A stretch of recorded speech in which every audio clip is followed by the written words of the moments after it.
Welcome to the D6 generation. In our minds, the models are real. The dice are bullets. And Starbuck is still a guy. This is episode 5 of the D6 generation with your hosts Craig Gallant, Russ Wakelin, and Rafe Hollywood Granger. Coming up first is Rapid Fire. It's a little crazy, but it's short. Welcome to another edition of Rapid Fire, the roundtable discussion of all things gaming, coming at you at the speed of a steam-powered, magically controlled robot. I'm Geekly Nerdigan, your host. Today, as always, our panelists are Russ, it's pronounced Daka, dammit, Wakelin, and Rafe, I love PP Granger. Let's begin. Issue number 1. The term steampunk was first coined by author K.W. Jeter in a letter to Locus magazine in April 1987. The term was meant to identify works of fiction that occurred in the Victorian era and were reminiscent of the works of H.G. Wells and Jules Verne. Included technology that was advanced for the era but based upon technological principles that would, on the whole, have been available to people of that era in an alternate line of history. Question. Is steampunk a correct identification of the genre for the Warmachine and Iron Kingdom's game setting? Rave PP's my master caster blaster. No, it's not. Russ, the Shadow Marvin shade of Shaven Raven. It is, but I prefer the term Jules Verne. Incorrect! Just because it has meat, a burger is not filet mignon. Just because it has spaceships, Apollo 13 is not sci-fi. And just because it has steam, War Machine is not steampunk. Derivative as its background is, this universe makes nothing but the steam from the rich and varied worlds for which it claims its genre. I mean, really, steam-powered, magically controlled killing machines? What self-respecting Victorian would put down his tea and crumpets to look at such a thing? Issue number 2. Role-playing has been around for thousands of years, and for hundreds of years has been looked upon as a major tool in the psychologist's therapy bag. As entertainment, it has been around since the Romans shoved a bunch of slaves into historically inaccurate costumes and forced them to reenact famous battles. Role-playing as an outlet for those uncomfortable with the roles life has thrust upon them, however, is a relatively recent phenomenon. Question. Is there something inherently unhealthy about spending hours and hours pretending you're someone you are not, especially when quite often in this fantasy life you're called upon to commit horrible acts of violence upon other living creatures? Russ, the role-player naysayer.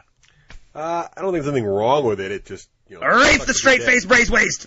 No, I think it's very healthy to be... No, of course not! Better you roll those bones and imagine hacking up that monster into little shivering goblets of monster meat. Then you take a gun to work and commit violence upon those who really want you really want to hurt. And besides, the junk food is almost always good. Issue number 3. Gamers from all walks of life love to speculate on what sort of movies could be made from their favorite games. These threads have been circulating from before Daka was a gleam in Rusty's eye. Currently, there's a large thread the Privateer Press forums bandying about just such a daydream. Question. Will there ever be any hope of these gamers' fantasies coming to life, or is this just idle speculation and daydreaming on the part of socially deficient misfits? Russ, the Imagination Integration Station. I like to think so. Rafe, the Movie Queen Steam Machine. I can't even answer. Answer! The winner for the 2010 Academy Awards for Best Picture is... The Space Marines Attack the Singerite with Righteous Flame, narrated by Alton Ashley. Issue number 4. Currently on the Fantasy Flight Dark Heresy forums, one of the most heated topics is the difference in civilian versus military-grade bolter ammunition for the ubiquitous 40K bolter. As everyone knows, the standard bolter is 75 caliber, but what could cause the differences in damage and performance? Over 10 pages of intense conversation followed, citing Forge Worlds of manufacture recoil rates, etc., etc., etc. Question. Does the average gamer want this much detail in his role-playing games? Rafe, tell me where to shoot, the rest is moot. Yeah, I think it's good to have some detail, because you can always panic. Bah, Russ, God is in the details, anything else is off the rails. I don't know. That's crazy. Answer no! Although the rich background of the 41st millennium allows for this kind of detailed argument, most of us just want to know which way to point the gun and let fly. We want a rich and literate description of what happens to the heretic when the bolt round punches into his roll a die for location arm and roll a die for damage blows it off. In the end, most of us far prefer blood and carnage to tables and charts. Thank you again for listening, and good night. You're listening to the D6 generation. We try not to suck. How we doing?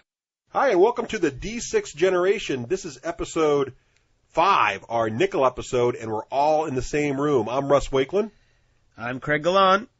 And I'm Rafe Hollywood Granger. And this is a little unusual because normally Hollywood is remote, and today we're all actually in the same room. We can actually look at him and his star-like visage. He is amazing because he's got a fan club now of 2 people, right? That's right. It is 2 people officially. Right. So in this episode, we're going to cover part 1 of our 2-part Warmachine overview and analysis. Basically what's been happening is we've been talking about Warmachine an awful lot on our show, but we found out, I guess we kind of assumed people knew about Warmachine, right? But it turns out that not a lot of people haven't played it yet or don't know about it. And there's a lot of fans out there that feel like we're getting short shift to their game. Right, we're not giving them some. So we think we're going to do a 2-parter because it's such a lot to cover. Yes. And really talk about Warmachine. And then also in this episode, we're going to give a little overview of the 40K RPG. I can't wait for that. Heresy. Yeah. Yes, as well. So we'll do that. But first, it's time for Achievements in Gaming. So, Rafe, what have you been doing since the last episode? All right, so the other thing that's new, too, is I'm on the condenser mic now, too, so hopefully our listening ears won't hear the That's right. So that should be good. No singing. I can't tell you how often I've heard, can't pop the mic, can't pop the mic. These 2 think they're rap artists now. I've never claimed to be an artist.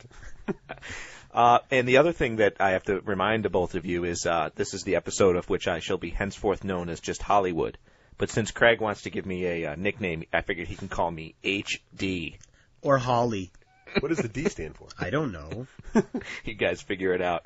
I played Dave in a 750 EVLAD list. It was a lot of fun. We were tossing around. He plays Scorn.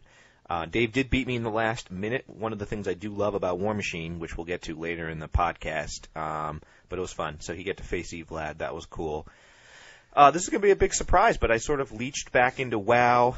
My Paladin's now 15th level, so if you're on the Dalaran server, you want to come over and shout at me, you can. And have been having a lot better experience.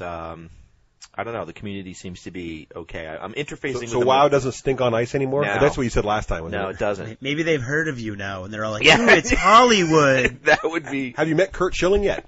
No, but that's what turned me back on. It was listening to his podcast. He was on The Instance. Great show. I like The Instance. Okay. So you're basically just on there trying to hobnob with celebrities now. Is that? Well, the I'm not on the scoop? same server as him, but Okay. yeah. But still got some time with Latro. Leveled Stony to level 40. So that's cool. Any achievements yet? Oh, yeah. Hit me up, man. All right. Level 40. Okay, there's one. Okay. And back into WoW. Yeah, I don't know if that needs one. Played with an EVLAD list. Evlad, Yeah, yep. okay. Who won? Dave won. Oh, that's why we didn't hear about who won. That's right. No. I did say that, I think. Still learning about tanking. That's been good. Someone mentioned, I did want to bring this up at this part of the show. Someone said, I liked Hollywood's bid on Latro, but he probably hasn't been playing that long. And that's true. So it's only been, maybe 6 months. So I am kind of interested to see how this progresses as the years go on. Oh, and this I'm really excited about. You see the bottom one there? Go ahead and tell me because it's audio medium. They can't see it. Finally got organized my Cinco de Mayo couples gaming night. Yay. Achievement. He actually wrote yay. I did. Now, wait, are you going, Craig? Yes, Yeah, we're okay. going, yes. Great. So All we're right. all and this is one of those events, unlike Craig's event, where we all got invited. Yes. It's not an event. I'm not even going to dignify that with any more response. I've been wanting to do this for, I don't know how many years, like 3 years, and I'm too lazy to think of it ahead of time. So I finally thought of it, got the e-invites out, and here we are. We're excited. Nice. Yeah. We're Invite thinking... only, though, so we can't invite any D6 Generation fans yet. No. Sadly. I'm thinking Rock Band. I do want to get Rock Band going, All right, but cool. I don't know. We'll see how the ladies feel about that. So, Craig, what are you up to? Well, I've been sick as a dog. I don't know if it's coming across in this audio medium, but You look look like sick as a dog. I look like I'm over here exiled on my own little table. He's got the longest mic cord. He's like way far away. I don't think it's going to help my friends here, as Nurgle has ways of working himself around any of these things. But let's see. So I've been working like a dog on those cards, the terrain cards that Russ brought up when we were talking about Descent. And I have 40 cards now, 40 terrain cards. They're very specific to the terrain that I have, which is very varied. So it's not going to be of very much use to anybody else, but I'm excited. It's got all kinds of different terrain. And as soon as I can get back to school, I have all of the stuff set up to print it out on a really nice printer and laminate them so they look like professional cards. It'll be fun. That's what I was going to ask you. So they're going to look like really cool. Yeah, they're. You haven't seen my Lord of the Flies game, right? No. I made a whole deck of cards for that, and they look like they came out of a game box. It's pretty cool. That is cool. I read the Dark Heresy book cover to cover, which is pretty impressive because it's 400 freaking pages long. I'll give it 2. At the same time, I finished the latest Dan Abnett Horus Heresy book, Legion, which I greatly recommend. I'm starting to get a little stale on the Horus Heresy books, mainly because it's the same story over and over again from different points of view. Huh. This actually introduces a whole new element into the Horus Heresy mythos, and it's Dan Abnett. So if you like any of his stuff, you'll love this book. Yeah, he's great. And I'm reading the next book, and Russ's wife, Nicole, actually let me know this book just came out. It's the next Dresden Files book. I like him. He's good. Small Favor. Yes. And love it. I've been missing that particular universe, and I'm glad to be back in it. Have you had a chance to read The Powers? You going to take that on the plane with you? I would never take your You could. You big. can. I wouldn't. But you can. Yeah, thank you. But It's just a graphic novel. It'll be I fine. know, but no, I'm not going to take a graphic right. novel with me to Italy. It'll be destroyed in my backpack. I've actually read the first 20 or 30 pages of it, and I like it, but then I put it in the wrong backpack. Gotcha. So I don't have it with me when I have free It's time. cool, though, isn't it? It is. It's really neat. I like it a lot. On top of that, I put together a demo game for the boys for last night so we could do a little Dark Heresy review. Dark Heresy, and that was pretty fun. And I discovered... I didn't get to go. You did not get to go. But you did not pull a random Rafe. You called several times to warn us all of what was happening. And His it was daughter a, was 6. it was a sick child, and only the most heartless person would say anything bad about you. And you already knew Dave was heartless. That's right. And I discovered the absolute joys of dungeon tiles for Dungeons and Dragons by Wizards of the Coast. Mm-hmm. For $10, it's a bunch of tiles, very, very thick card tiles with dungeons on either side. There's a bunch of different themes. And it's price, you get so much for $10 that it's right at that level where you start thinking, I can't do without this for $10. And I've spent $30 since I noticed them. And Did you guys use them last night? Used them last night, yep. Made a great mine full of demented Mutants, it right. did. I used 2 different sets, one of nice clean cut tunnels and one of jagged caves, and that's what the mission called for. It was really great. So, I have some questions on that, but I'll save that for the 40K part. All right. And I'm all set. All right, well, a lot of stuff's happened since the last episode. First of all, our gaming group up here, we never really went over this, but we used to all of the stores in Manchester where we usually game, right, have closed over the years. Yep. Yeah. Manchester, New Hampshire, for those of you who aren't local. And so Rafe came up with a really clever idea of asking a local business owner, hey, do you have a spare conference room space or something you're not using? We'll pay a few bucks a person just to come in there weekly and use it. And that was what we were doing. Yes. And that was actually working great. It was like having a nice little private club. But the problem with it was, of course, is you never saw anybody else new, and it was hard to get the word out. Yeah. And eventually we felt like we were imposing on this poor business owner who needed to use the space for something else. So we went back to another gaming store in Londonderry called the Game Castle. We haven't been there in a long time. And it was really fun. We got to see some old friends. They've got a lot of tables there. It's a great store. Yeah, so it was really fun. We'll take an achievement just for getting back into that. Although it's really loud, and it's half your fault, Wakeland. I can't say anything about being loud because I'm the guy that used to shout at the top of my lungs when I ran Daka Daka. Yeah, so I didn't notice that it was any louder than any other game store. I think you've just been spoiled by having your own little room. You've been used to a very quiet, sedate room. But, I like it loud. I like the spirit of the gaming. I got to get a game at Tannhauser with Don. I haven't seen it forever.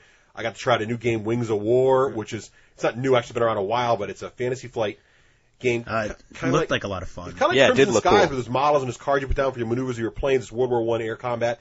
Really cool. Probably go into that in a later episode because that did look like it was a lot that could of use fun. a quick review. That's a Did look fun fun. game. It was neat. Also, I got to play last night. We played Craig's RPG, so I'll take an achievement for that. And I got to fight. Now, last night I got to fight Adam, I believe. Yes. One of the newer players. Now, he's not a new guy because Craig fought him. This would be the guy that while I ago. was mocked because I beat him, and they made fun of me for poning a Yeah, noob. he took me out. We had a nice close game. It came right down to the wire. This time it was my Signar. My Signar was back out, Oh, cool. and I fought his Everblight. And I got Stryker a little too close to Reach Boy there. He had the guy, what's his name, with the horns on his head there? Scar? No, Everblight guy that can bring back Fagrosh. Fagrosh, Yeah, right. that would be the guy I killed with one blow from Borka. Yeah, Stryker's no Borka. No, he's so not. I got too close. I missed with Earthquake, and that was the end of me. Now, don't feel bad, because he's taken Sid down, too. He's a really good player. He's That's solid. why I No, was he's- annoyed when he's you played said before. He's not he's- to be. I was not an apologize. easy win. I stand corrected. But I'm looking forward to the game with him. He's a great opponent. He's It's a fun. lot of fun and a great personality. And Really this will nice probably guy. come up in a future off the table, but I got to get a little bit of video game time in. I did not get any painting in this week. I'm ashamed to say, but I did play Ashamed to say. Ashamed to Shay. It is the nickel episode. It is. Ashamed to say. I am ashamed to say. Which, well, 5 sounds like a lot. It's really only 5.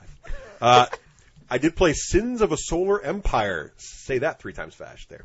Sins of a Solar Empire. Sins. I don't okay. think he meant it for real. No. Holly. And that is a really neat strategy computer game. And you know what's funny about that is I only go back to the computer nowadays for real-time strategy games. I Right. pretty much play on my Xbox 360 with a giant television in HD all the time. You land on the couch, but no one's really got a good yet RTS. But then as I say that, just in the mail from GameFly, Universe at War came in.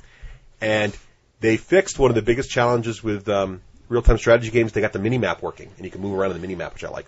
So I'll let you guys know more about that in the future as I play a little more with them. But early reports are reasonably fun. And then also I should say this.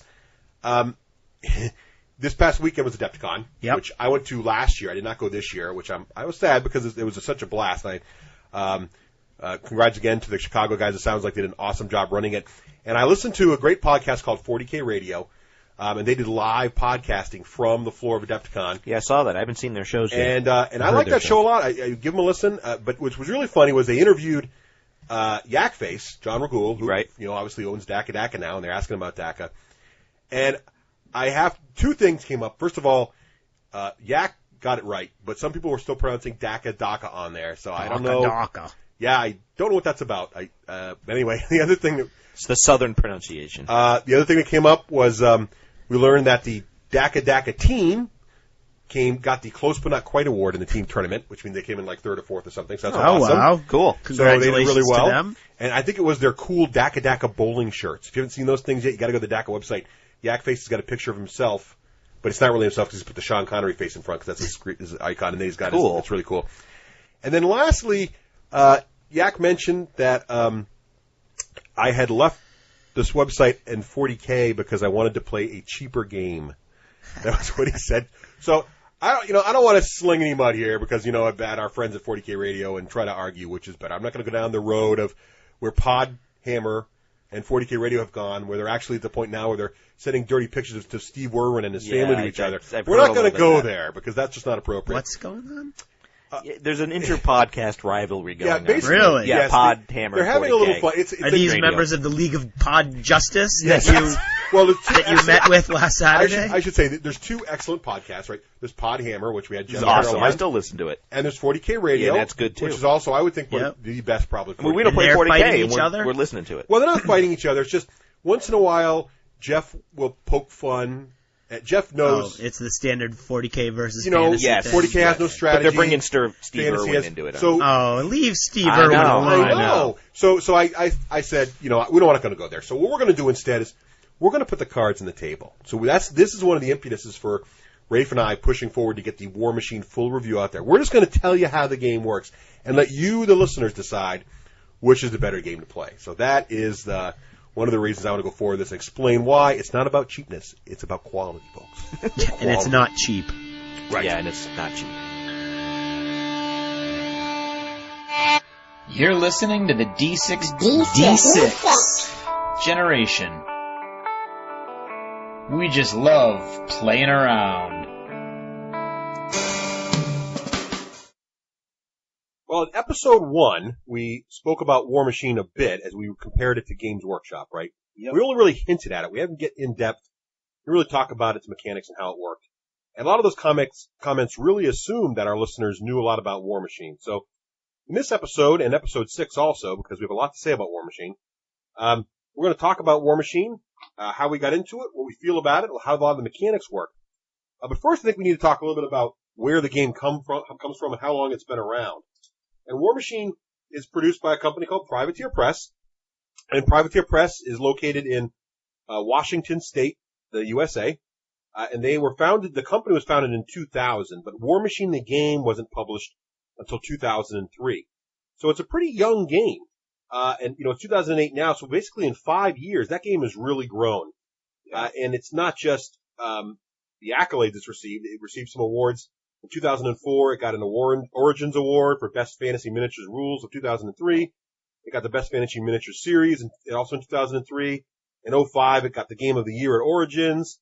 So it really has been recognized in the industry by its peers as being a good quality title. But not only that, the game itself actually, one of the things that attracted me to it, and we'll get into this more a little later, but in terms of the overall package, what the company provides, produces, and supports, they're really only rivaled by Games Workshop in terms of the fact that they have games, they have models, they have books, they have a magazine, they have a paint line, they have a brush line. Yeah. They really are a full hobby support system. So they've really been able to grow that part of their business as well. I wish they wouldn't do that, though. Well, we can talk about them more maybe in a little later, but I think you're right. I think they may be making some mistakes that we think Games Workshop may have made too, but at this stage, though, they really are a big growth company. I don't think there's too many other companies I can think of that do all those things, especially when you think about the magazine and actually that kind of support in a regular publication. I like. So, Rafe, let's talk a little bit how we all got involved in the game and how we kind of came to find it. And Rafe, you were really the first of us to really get into Warmachine. So how did that start? Well, back in the day when Daka, the brick and mortar store, started to fade away, there was these couple guys in our game group that were pushing around some of these models, and I remember looking over there and looking at them, and they were these like weird, bulky, chunky things with these little spindly legs, and my first response was, I'm not interested in that. I mean, I like the 40K models a lot better. But then a few months later, for reasons I don't really remember, I picked up a game and I played a game, and I was instantly hooked. And the reason why I was hooked is it was just 3 models. Remember that for your first time that you played, Russ? Yes. It was just 3 models. So it was a battle box, a Warcaster and 2 Jacks. I think it's 4 models, isn't it? Yeah, generally I think it's 4, but it's very small model count. The Warcaster and 3 other models. Yeah. I'm trying to think for Khador, though. I think it's... Oh, in Khador, I think you're right. It might be 3 models, yeah. Khador it is. Yeah. So, and I thought, how am I going to have fun with 3 models on the table? I mean, this is going to be boring. Right. But just the mechanics. You think Mordheim. In your head, you're thinking this is Mordheim or Necromunda. Or squad-based 40K. Right. You're thinking that kind of game. Right. So I thought this isn't going to be fun. But then instantly, if anybody's never played it before, just try it. Just with a battle box and with the focus. I don't want to say focus stat. What am I trying to say? The way focus works in the game makes endless possibilities. That was my first time. So. Now, how did you, well, basically, Rafe got me into it, but it was a long process for me. Rafe made the mistake once of comparing Warmachine to Magic the Gathering. And I do not enjoy Magic the Gathering. I've never enjoyed the game. So as soon as he said that, I knew this game was just not for me. But at that time I was playing 40K. I had, got rid of the store, and I was kind of winding down on 40K a little bit. And it may have been, to be fair, just burnout. I've been dedicated my life to 40K for some time. But I also noticed in my games of 40K, I was getting very intense about the rules debates, and I was just becoming someone I didn't really like to be around. Yeah, you really were. Not to everybody though. At the same time, No. there's certain types of players that when you meet them, like I get kind of passive around players that are aggressive with the rules. Russ gets aggressive with players who are aggressive with the rules. And Russ was playing more and more of those players as the rest of us were dodging them more and more often. No, but still, he's right. I remember he'd like, no, I like when I would play him, he'd be like, no, Rafe, I do see what you mean, but the rules clearly state, and then he'd hammer me with some rules. Well, I think it was frustrating because I wanted the rules to be solid, and I've been playing this 40K for so long, and fighting this ubiquitous rules issue, and even when I had, we had come up with a really strong set of club rules, around the store, around Daka, the website. Whenever you played somebody not in that club, you had to go through the whole process of finding the common ground. So anyway, I started thinking, well, now that I don't own the store, and for those that don't know, the store, Daka only sold Games Workshop. So as a good Games Workshop person, we weren't employees of Games Workshop. We just decided that was what we were going to do. That was our business model. And so I only focused on that. I never looked beyond the Games Workshop platforming. And I said, I should look around. So I tried a bunch of miniature games. I didn't just pick Warmachine up as the next thing to go do. I got Craig involved, some other people involved in Babylon 5. A Call to Loving it. Arms, which is actually an excellent game. I got involved with Starship Troopers, and that game had a beautiful rule set, but the miniatures were mediocre in the best of times, and, well, frankly, not so good most of the time. And the company also had trouble getting the support for that they wanted.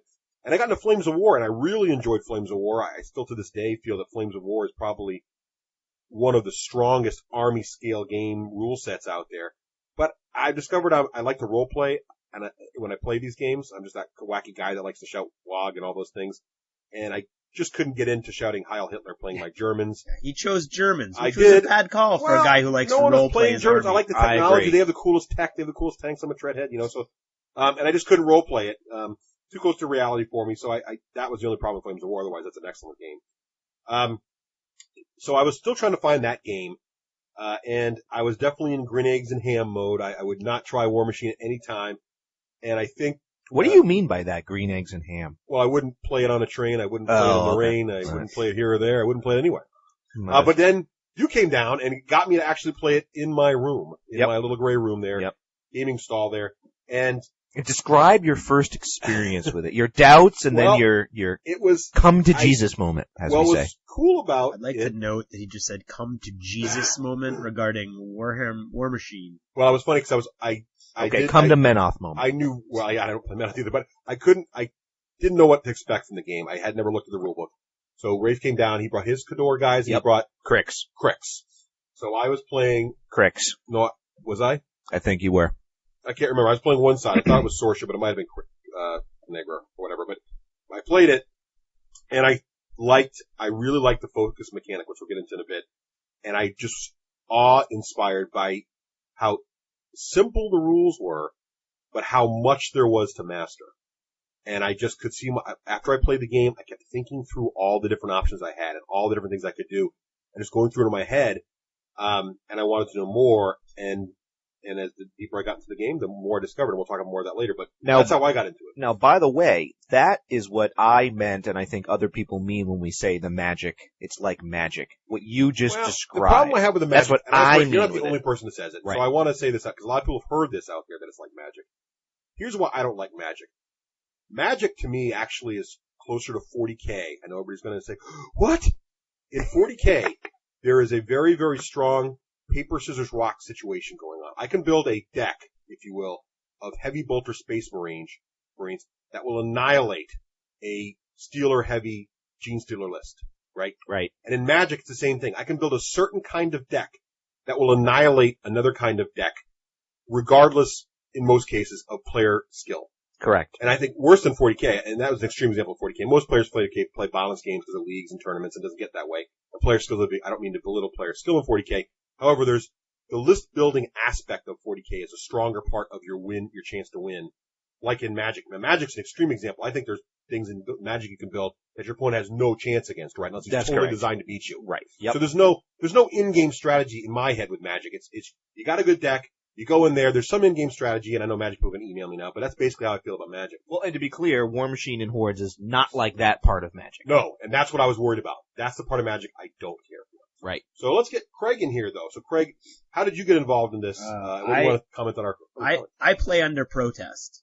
I love 40K. I love Games Workshop. I love the fluff. I love the stories.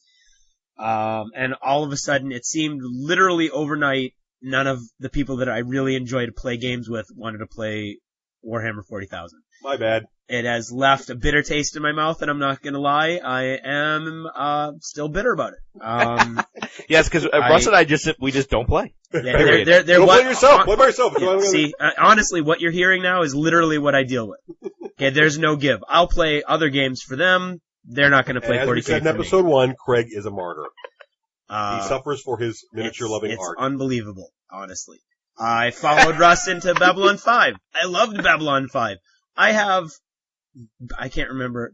Are there points? I can't remember. There's built. I have a lot of No. points It's in Babylon 5. battle ratings. That's I everybody's have dropped a- playing that game. I like have that a game. ridiculously That's not my huge fault. human Earth fleet. Yeah. I haven't played that game in 2 years. Yeah. And then Russ went in, he played Flames of War. So I went and played Flames of War. And before they even came out with a book that had Maori rules in it, I made an entire New Zealand Maori battalion. And I loved it. And it was great fun. And then Russ stopped playing that. You don't have to play every game I play. No, but see, the key is that there's a very limited number of people I enjoy playing games with, and the cruel irony of my fate is that the people that I enjoy playing games with now only play a game I don't enjoy playing. All right. And that's a little oversimplification, because I do enjoy playing, Hordes, not so much He gets Warmachine. gleams in his eyes, though, people. He just won't admit it. He does. Only when I'm crushing either of you. See the part. Let me finish. All right. I don't believe in the bullet points it says anything about attacking Craig. It's the nickel episode. Uh-huh. Yeah, I got your go nickel episode right here. Oh, sorry, that was a quarter. Okay, let me see. I tried every game. I really, really, really hated the early models of Warmachine.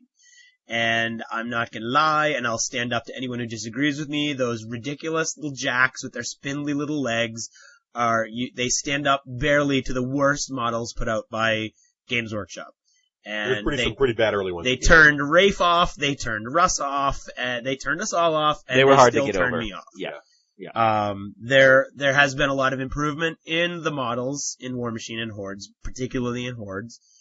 I still don't like the basic idea of the jack as far as models go. Those legs are still ridiculously little spindly.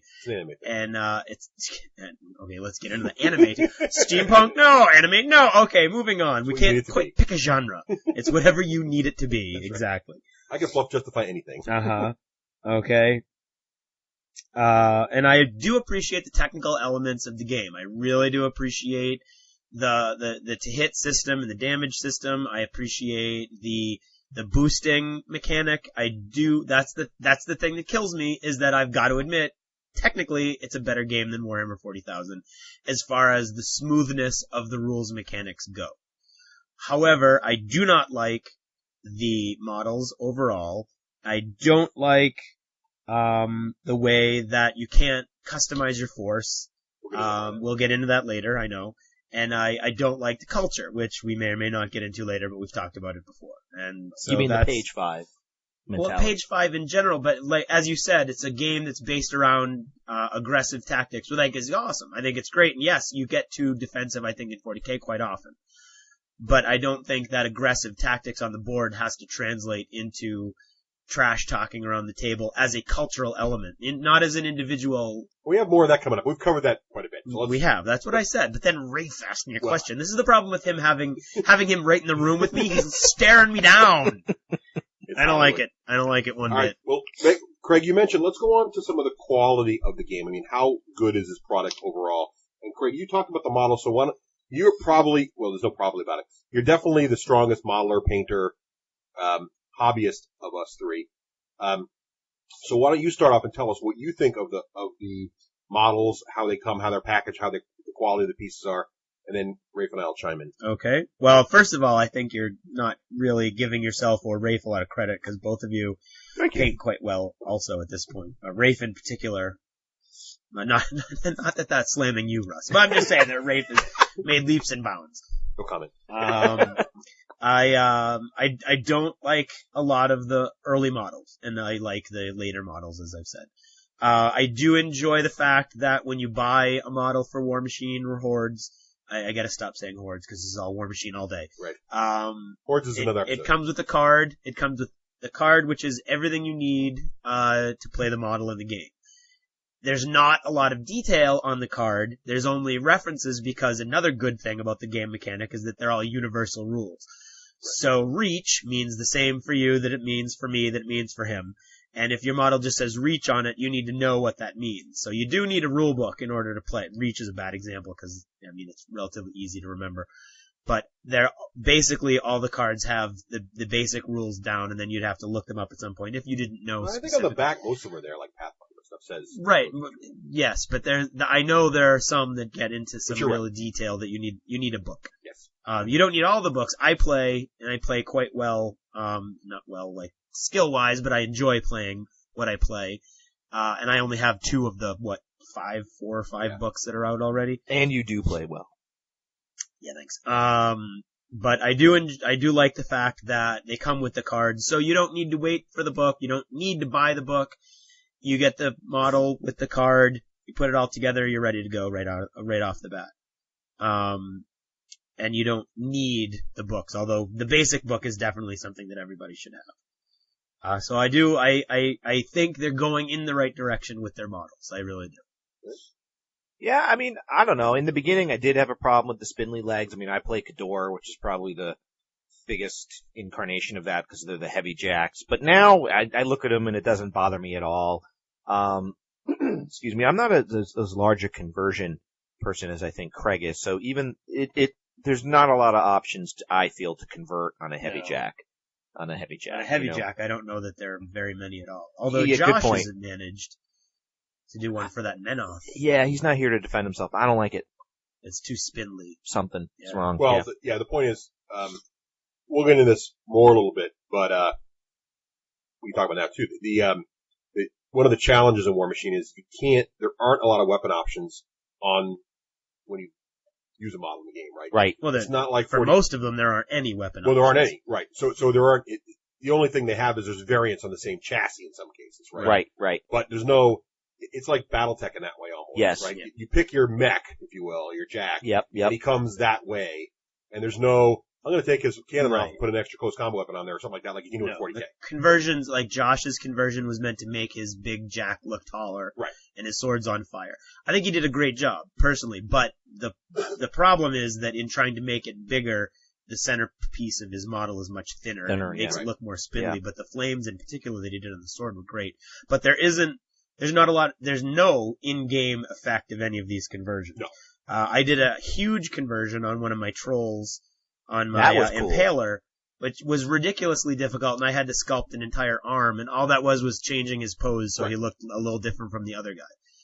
Now, for me, so there's no impetus to that towards that in the game. it gave me a certain kind of freedom to no longer have to worry about these uber conversions. Because sometimes I'd over convert, and then my model looked like it was like scattered in 96 different directions. So for me, I was like, no, I can't pose this really much differently, so I'm going to glue it together. And then it let me focus on painting and doing little base dioramas. So I kind of liked it. But Russ, what do you think? Well, I think that follows with what I called you earlier was a fluff zombie. Yes, I I agree. think Rafe has died as a fluff gamer and wandered off. And this is one of those things where he doesn't have to worry about individualizing his army now. I've wandered off to WoW. I'm Exactly. lost in Exactly. Well, I'll talk about Ironforge. I agree. Both of you have made excellent points on this. The only thing I'll mention is a couple of the basics, I guess. All of Warmachine models are metal, right? Yes. Privateer does not do plastics. To the point where they make that a point of honor. They do. Page 5. all They the do. time. It is a point of honor, and that there's different schools of thought on that by gamers, right? I'm on both sides of the spectrum. I do like the heft and the weight of the metal model. On the other hand, though, plastic, there's no doubt it's much more posable, a lot of more options to convert. It's easier to cut, all those things, easier to glue, all those great things. And when you drop a plastic model, it's probably not going to shatter and scratch. However, what I do like about their packaging in particular, the blisters are solid. They don't pop open. I also like this. They changed this a little while ago. The blisters have artwork on them based on the faction they belong to. And this is great, unlike 40K. If you've ever gone shopping for 40K or a GW product in a shop that is not stocked by someone who knows the product ranges, you'll have Sisters of Battles in one section and you'll have next to Gene Stealers. And for new players, it's hard to find. The way this works, it's really nice for new players because all the Signar stuff, because the Signar logo is on it, the shopkeeper's like, oh, look, blue ones go with blue, red ones go with red. And they get it all organized and you can figure out where your stuff is. So that's kind of nice. And I second Craig's comment on the cards. That's huge. And you don't need the books. The book you need is the core rule book, the Prime book.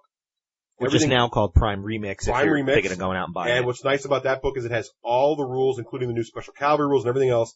After that book, there are other books, but you don't need them. All you really need is the cards, and you can buy the cards separately in a deck if you want, and that gives you all the full list of all the rules for every model you could possibly have in your army, including mercenaries. Or you could get each book for all the background material. Actually, I think the mercenaries come as their own deck now. Oh yeah, I think the earlier decks had that. Yeah, Point of the color, right? They redid them. They redid the Right. the decks. So speaking of the books, let's talk about the book quality though, and what we think of the books. And actually, I meant to say this in the beginning. We are not going to be able to help comparing this thing to 40K because that's where we come from. So I want to give this like sort of a generic view like we do with Descent and Tannhauser, but there's no way we can talk about this game without talking about 40K. So we've already mentioned it 10 times. We're going to do it again. But we're trying not to. We're trying to look at it objectively, but we're going to compare it to 40K. So just apologies now for that. That's who we are, and That's can't where we come change from, who we and are. we can't change that, right? So let's talk about the books. Just mention a few things about them. There's been, I think Craig mentioned 5 books, right? So there's Prime was the first book that came out in 2003. That was black and white soft cover. Then Escalation came out, which is the second book, and that was an expansion, and was black and white soft cover also. After that, make sure I got this right here, there was Apotheosis. Yep. And then Superiority, right? Yep. And coming this summer is And then sort Legends. of Prime Remix. Right. But after Escalation, everything went to full cover with the option of a hardcover edition, except for Apotheosis. You mean full color? For color, right, sorry, Yeah. full color. So all the books now are totally full color, and they reprinted Prime, and they called it Prime Remix. They did this last spring, I think, 2007. Yep. And what's nice about that is, it's not a rewrite of the rules. It's not like 40K version 2 to version 3. What it is it's the same book, but every FAQ or question they had answered, they tweaked the paragraphs to reflect the new language, and they added all new art. That's another thing I love, and it's something a problem I have with GW. All new art, all full color, new fluff. It's not even the same stories in the book as in the original Prime. Some of them are there, but they've tweaked it, they've re-edited them, they've added new stories. It's not just a regurgitation. I was just looking at the new Orc Codex and the new Demon Codex, and the artwork in those things has been around since, version 1, which I guess is kind of nice. I mean, some of the artwork has been there and is iconic, but there's a lot of new artwork in both of those. The Demon book, I wasn't impressed with the Demon book, but I could be wrong about that. But it's all black and white, first of all. It's not all black and white, but it's mostly black and white. The Demon book is, except for the 4 pages near the end that are the color hobby section, it's black and white. Continue. But I'll just say this, and these books are full color from front to back. Every page has got artwork on it. You can just sit there and look at this book, and I'll challenge anyone. Go to a hobby store, grab a Warmachine book, flip through the pages, and put it next to any GW book. The book, from a purely subjective quality of the actual thing you're holding in your hand, I would say it's a better production. Now, in terms of what the fluff says and how the words are written, you may be able to argue that, but I think in terms of the quality of the thing, I think that's one of the things they really work on. And it's really hard. And I think the reason they do so much work on that is because you can play the game without these books. So because you need the books, because you don't need the later books, they make them really, really nice to just make you want to own them. The new Pirate book that came out, yeah, I'm in love with that thing. That's a coffee table book for me almost. Yeah. You don't even ever play the game just for the artwork. And I love looking through it. So I really think that it's nice. They do a good job with, they do offer a softcover version 2. They're usually under $25. No, they're more than for the soft cover. Yeah. Soft cover's $25, and the hardcover's usually like $35. Yeah. They always have a Q&A in the back. So I just like the nice look and feel to them. What do you guys think about the books? Well, I think an important thing to note is that each book includes new rules and new units. Warmachine doesn't have army books. Right. That's true. Or codexes. Right. Basically, every time you get a new book, it's upgrading everybody's army all at the same time. Yes. Which you can make arguments either way. I personally think that's a pretty good way of doing it. I think it would be very difficult for GW to go back and you couldn't with that engineer everything that they're doing. I don't think they could. But as far as the game, the way the books are set up, they have whole new army list entries. And although you don't need them because the rules all come with the models, that's about half of each book is just whole new sections of army upgrades. Well, not upgrades, but new units. But I like how you're phrasing that, because it's not, like Russ said, a new rewrite of how movement works. It's No. upgrades to your army, if you would, with and new units. new rules section. Like one book introduces cavalry, which works totally different than other units. Right. So that book includes the cavalry rules, maybe a couple other tweaks, question and answers in the back, and all new units. Yeah, and fluff. Yeah, the fluff. We can talk about that in a second. And what's nice about each page, and it's a good point too, because on these expansion books, a large amount of the expansion is just a page about each unit. And that's not dissimilar to how Games Workshop does it, right? In the front of their codex, they usually have a page about each unit, especially Fantasy started that a while ago, right? Page about each unit, which has the fluff, it has the rules, it even has tips and tactics. Yeah. Kind of nice with this piece. There's even like a little editor's note. You can't do this. Cheesy thing. And it has everything the card has on it, so you could play without the card if you wrote it all down. But the thing that's interesting about that is, you don't need that page. You could argue that I have the card, so why do I need that much of the book? But I think the artwork's so good and the fluff on there about the piece is so interesting. If you're interested in the rule universe, you're gonna get it. I think that's what makes that interesting. And the organization is better too, I think, than the GW books, where you've got one section of the book is all the fluff, and then one section of the book is all the rules. You're flipping back and forth. And you're flipping back and forth. Oh, that looks like a cool model. If I look at that, oh, that's like the background. Oh, but I wonder what the rules are. How does that translate? And there's just a lot more flipping. And every book has a table of contents and an index. Most game companies don't figure that out yet. Greg, what do you think about the fluff? I want to talk about the thing that Russ and I both realized when they made an error, but I want to save that to the end part. Okay. You weren't around for that part. Okay. Fluff yet, the fluff, in my mind, the fluff is very interesting, and it does some things better than Games Workshop. It advances its universe, which I think is great. The fluff of the Iron Kingdoms moves forward in time. There are things that change and things that develop. I don't think they've killed anybody major. No. So they've kind of just added to their cast of characters as they go. Right. But there are eras in the fluff where some people are more powerful than others. There are eras where basically you've got bad guys advancing and good guys retreating, and then good guys making advancements, and which I think is great. My problem with the fluff and the way that it's put forth by Privateer Press is that it is all scattered over everything they produce. Right. There's a little piece of fluff at the beginning of this book. There's a little piece of fluff hidden within this unit description. There's a little piece of fluff at the back of this book. You would literally have to own every book, every magazine, and every web page that they've ever produced, and cull through that to try to get the entire canon of the Iron Kingdom story all in one place. And it's daunting. Russ, like I said in the Rapid Fire, at one point Russ did a weekly trivia thing, and it literally took me an hour online and in my books trying to find where this one piece, and I knew it was a 3-part piece of trivia where this war gear started here, went to this guy who has it now. And like, that's awesome that this war gear traces through this whole story, but it's ludicrous that I had to go to 8 different books to try to find where, and eventually I found it on Q&A somewhere online. Yeah. Well, I think I like that. I think that the main books provide a primary story arc that is in the book. Like, if you read the main rule books, there is a story you can follow, and you get the strong feel for each thing. I don't necessarily think there's anything wrong with the fact that there's little secret trivia things you can pick up if you read their webpage. Me too. I like that. Also cross-reference it to the Iron Kingdoms role-playing game.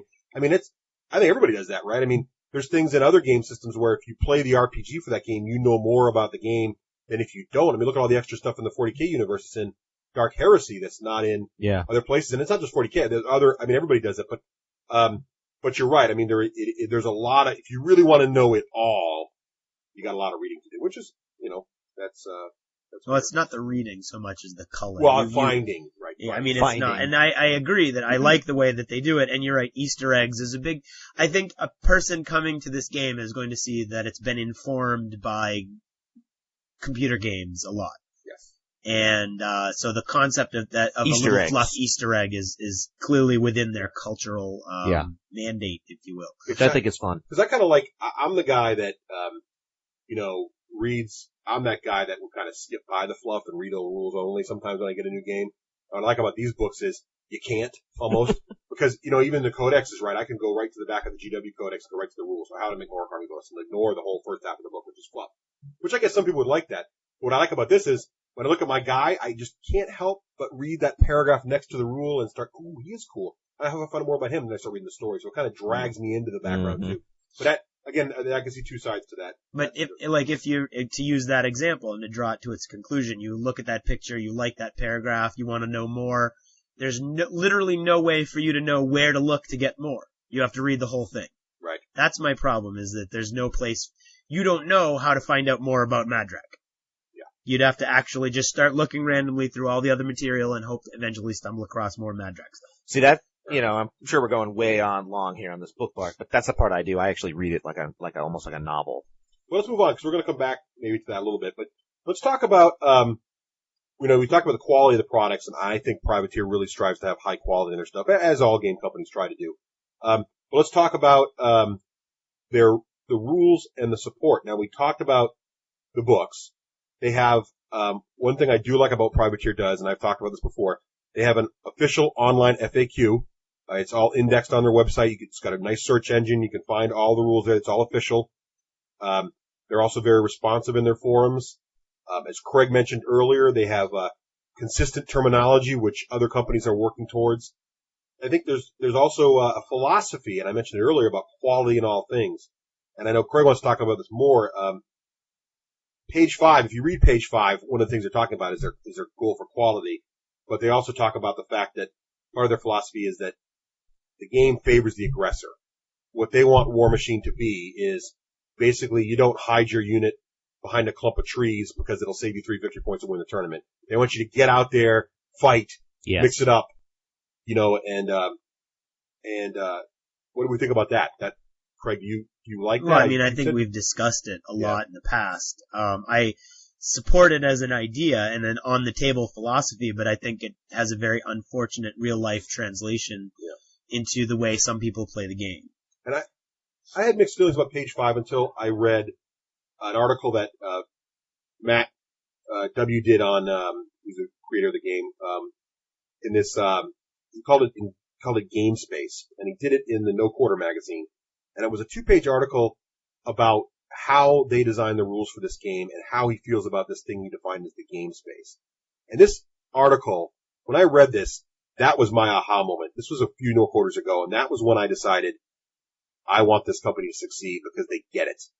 And what he said was basically, the game space is any place that you come together with your friends and play. It's not just a tournament. It's your house, it's your basement, and it's our responsibility as a game company to make sure that game space is about enjoying the event and not about arguing over rules. And so we strive to make sure our rules, the reason it's all play like you gotta pair is that our rules are consistent and simple, and it's our responsibility to reduce rules arguments.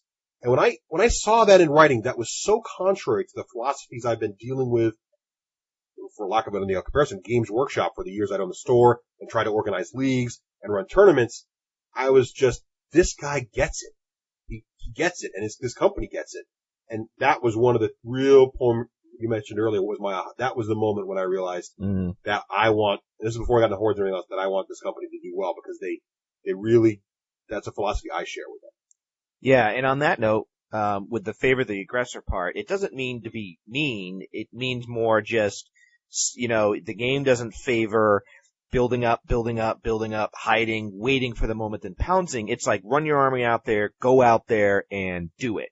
And what I like is the rules actually support that. You can shoot into hand-to-hand combat. You can throw people out of hand-to-hand combat. You can smack other jacks into other jacks. You can arm lock. You can headbutt. You can bash, bump, push. You can shoot magic into hand-to-hand combat. I mean, there's just anything you can think of in your head, this game allows you to do. And if you're faced with a choice in the game and you choose, like, you know what, I'm gonna go for it. I'm just gonna blow my wad. I'm gonna use my fury. I'm gonna use my focus. Family show. You have a, shoot my bolt. I think. Yeah. Hollywood, they all blow their wad out there. I'm gonna, it'll favor you. You'll pull it out and you'll pull out a win. I think. That's what I like. Right, they're both Final looking thoughts? at me. See, I don't think I like both of you in this. 2-1. We're in the jack. Yeah, it is 2-1. I'm gonna come up with one more bullet point here that you didn't finish to its conclusion, which is, the whole no more fraction of an inch measuring matters. Because I think in all honesty, there's a point of view issue here, and you guys are way into Privateer Press now, and I think that your point of view colors that. Oh, I disagree with that statement. I didn't write that. That's a rape bullet. Oh, that's a Rafe bullet. Wow, you just heard it. He was just thrown under the bus by Rusty Wakeland. I mean, in any competitive game, there's gonna be that measuring. There's gonna be measuring issues. I do think that it is less critical in Warmachine only due to the nature of how hand-to-hand combat works.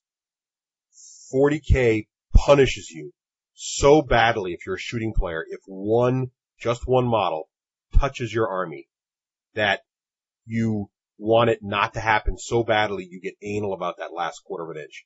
But there are cases in War Machine where, if the guy's going to get to your caster, you're going to lose. It does happen.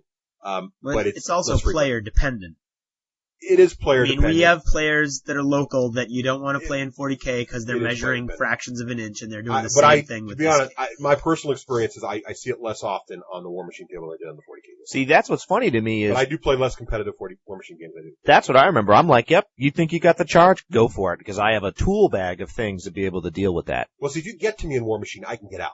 Exactly. If you get to me in 40K and I'm a guard player and you're a Tyranid player, it's over. That's what I'm saying. You might as well not play the other 4 turns. Yeah, that's what I'm saying. That's very true. And that's the other thing I'm saying. If that person needs to critically measure that much to win, I'm like, go ahead, win. Okay, you beat down my caster. Okay, let's play again or play somebody else or something like that. So I think that's what he's going to. But I agree with you. I've had the half-inch thing.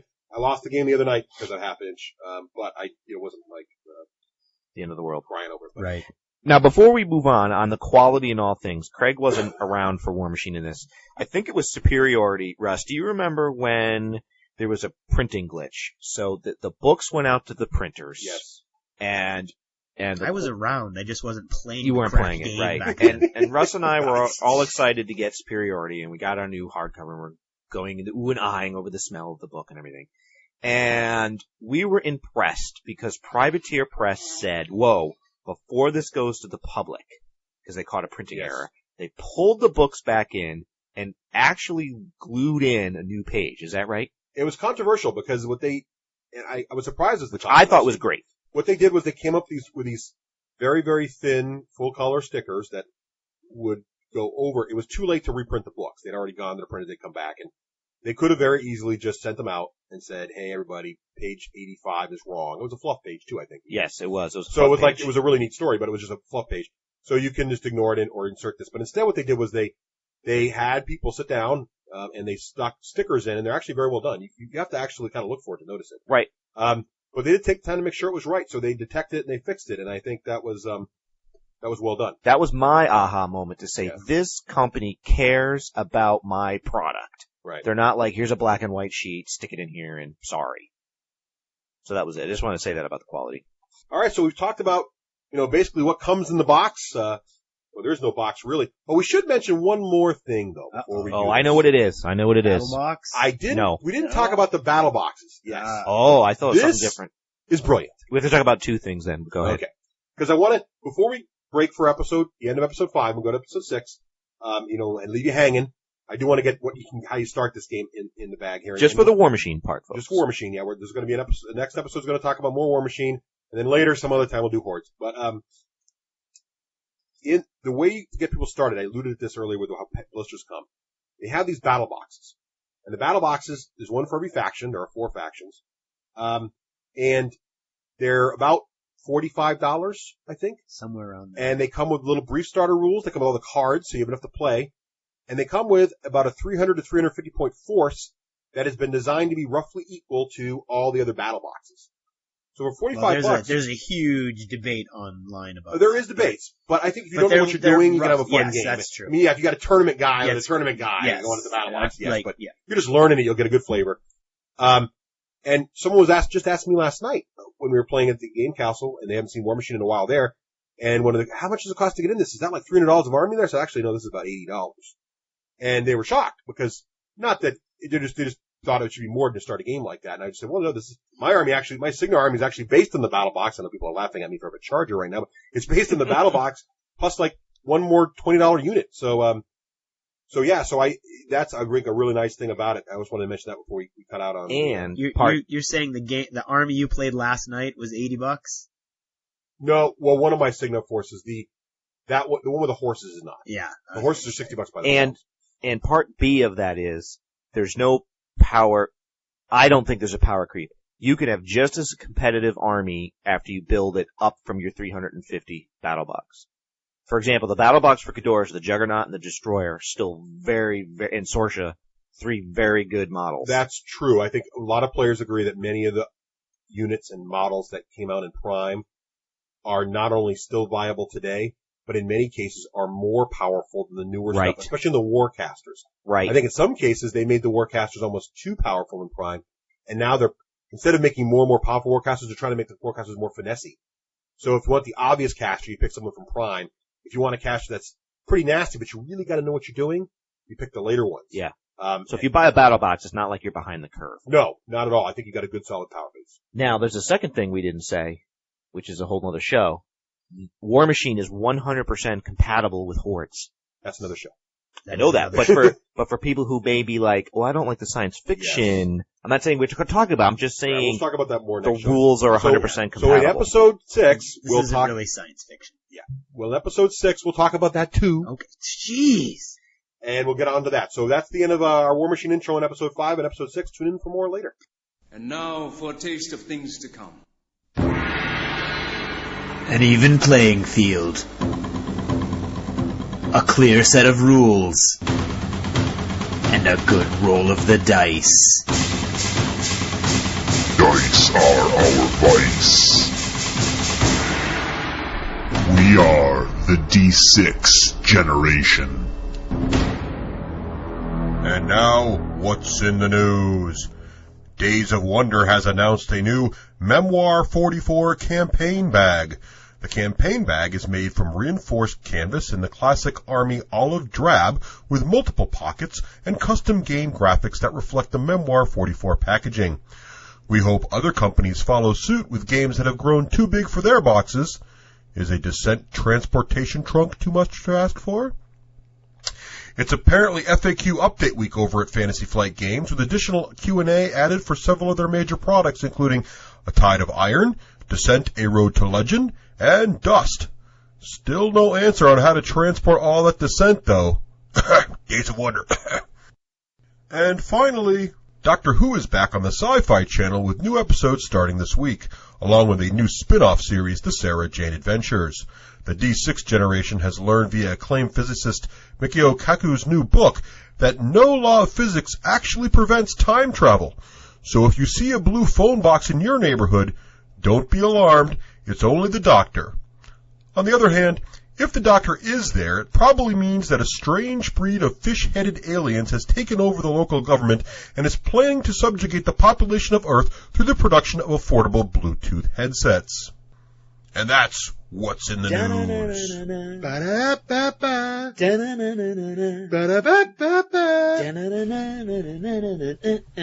I'm Rafe Hollywood Granger, and this is the Hollywood Minute.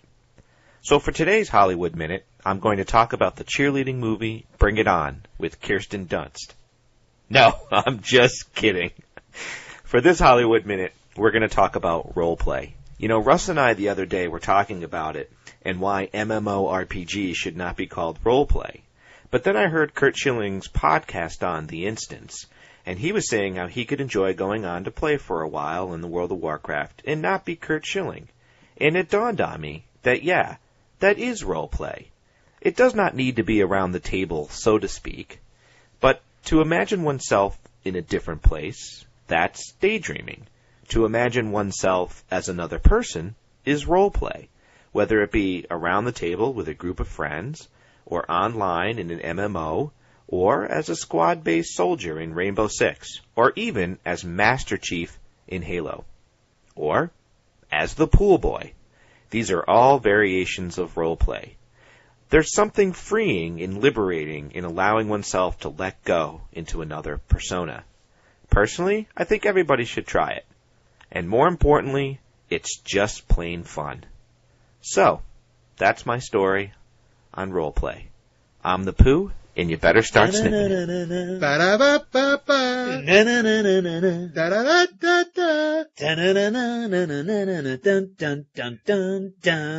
Hi again, and this is Craig, and now we're going to talk a little bit about Dark Heresy, the Warhammer 40,000 role-playing game. First, a little bit of initial background. The game is based on Warhammer Fantasy role-playing, and that came out in 1986, and it has changed very little since then. It's got a lot of followers, and I think Warhammer Fantasy Roleplay is in its second edition now. But it's a very powerful, popular game. A lot of people enjoy it. In fact, Rafe, I believe, played it exclusively throughout college. Warhammer Fantasy, yes. Warhammer Fantasy, yes. Yeah. He just stepped out. Hollywood has left the room. But that's the only time you called him Hollywood. That's pretty funny.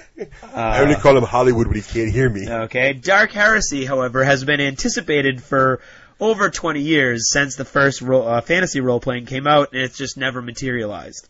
We've been waiting for it, and it was finally released with great fanfare earlier this year. First off, this is a huge book. It's a tome, really. It is a tome indeed. Hardcover tome. 400-page hardcover tome. It's a beaut. Lots of color inside it. What does that baby set you back? That baby will set... well, actually, let me get into that in a second. All right, sorry. Lots of color, lots of black and white imagery. If you open it, you'll notice that there are lots and lots and lots of charts and tables. Every place is glossy. It's as good as a D&D book. It's as good as any role-playing book you're going to see out there. It's absolutely very, very high quality.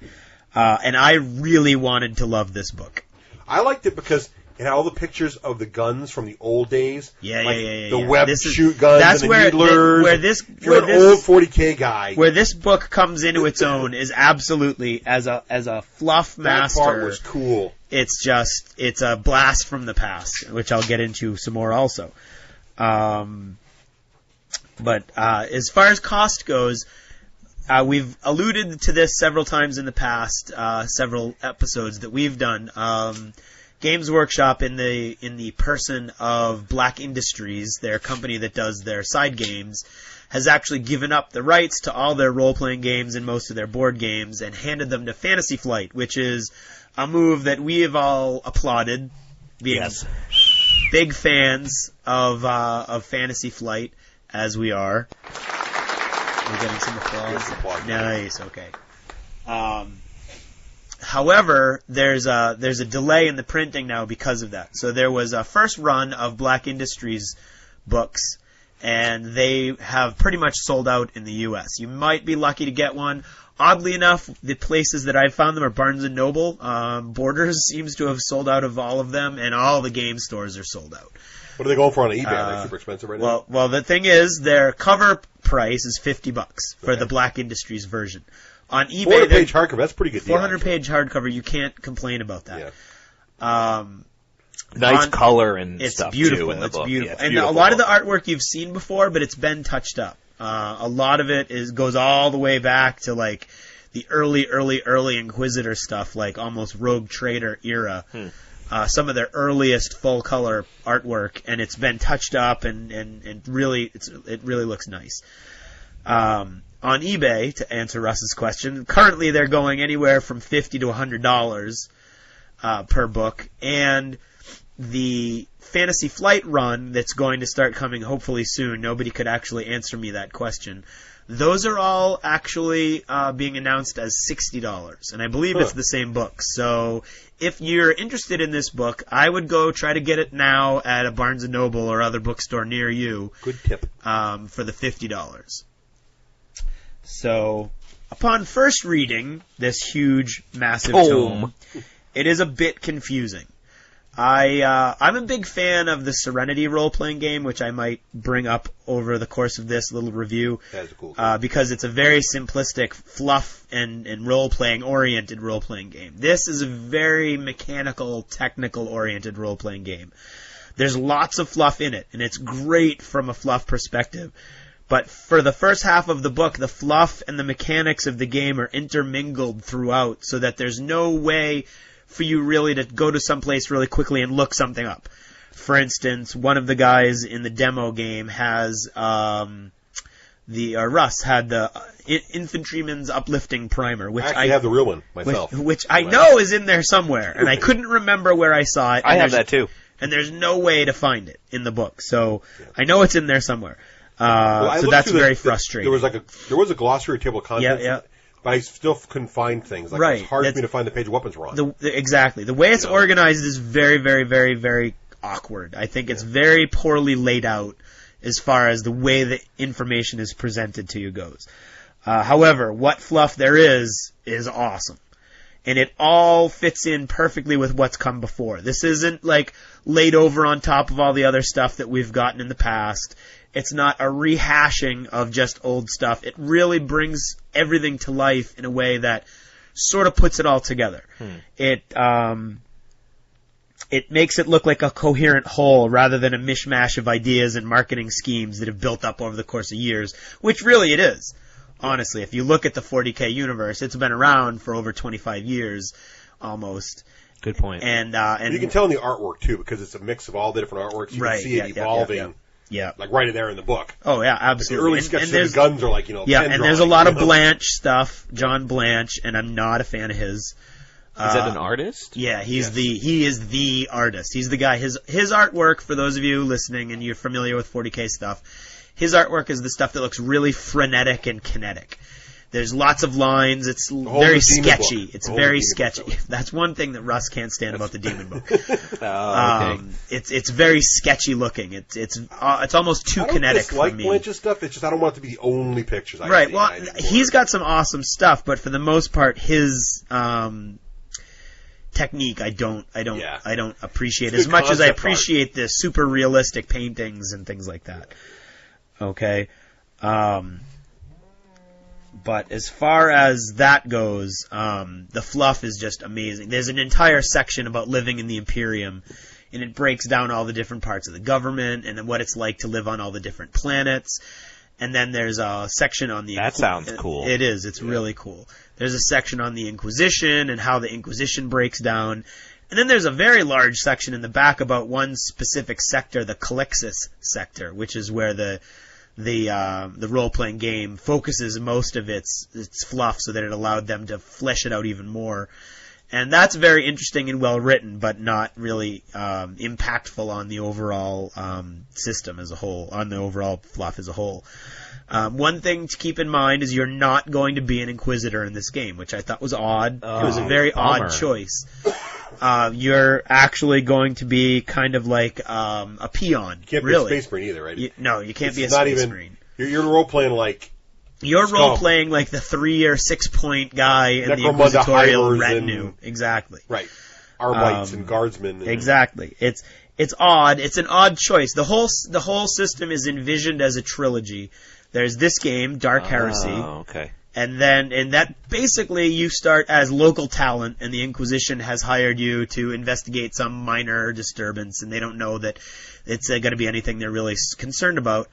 You start there, you work your way through your career, and you end as a trusted servant of the Inquisition, and they might start thinking about looking at you as an Inquisitor one day. That's where this particular book ends off. The next book is called Rogue Trader, based on the rumors online. Excuse me. And Rogue Trader focuses on rogue traders, which, for those of you who don't know, they're people they've been given a license from the Imperium to go out. Store owners? They're not store owners, no. They're not tournaments? No, they're not tournaments. Okay, they have their own ships. They go out there. They generally even have their own armies. And they go out, and they're allowed to go outside of the Imperium. And you know who that makes me think of? Who's that? Han Solo. They're kind of like Han Solo with a lot more money, maybe. Okay. And no or Jabba Inquisitors. So in Rogue Trader, you're allowed to, that's the level that you're talking about. Inquisitor, people that would have their own retinue working with them. And then the final book, rumor has it, is the Space Marines, which I don't know how exciting that would be to role play a Space Marine, but this book, it could Imagine role-playing Dark Heresy. That's true. This is Dark Heresy. Well, that's what I'm saying. You're just confusing. No, the other story. Okay. There, what the hell's it called? I don't know. I don't know either. What are you Horus Heresy. Horus Heresy. Oh. Heresy the other Heresy. That'd be cool. Okay. You could be Primarchs. Yeah. You could be Horus. Well, it's like playing gods. You're going to have the role-playing. I want to be Alfarius. We're going to fight the Deities Demigods book. There you go. Okay. Well, that might be where this all ends up. Yeah.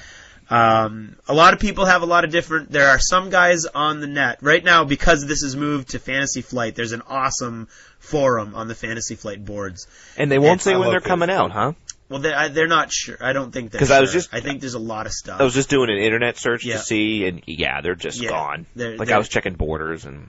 Yeah, no. It's almost impossible to find this game right now. And I think Fantasy Flight's got a lot on its plate now because it's got that whole GW... Right. The very front of the property. website, we're hiring. Exactly.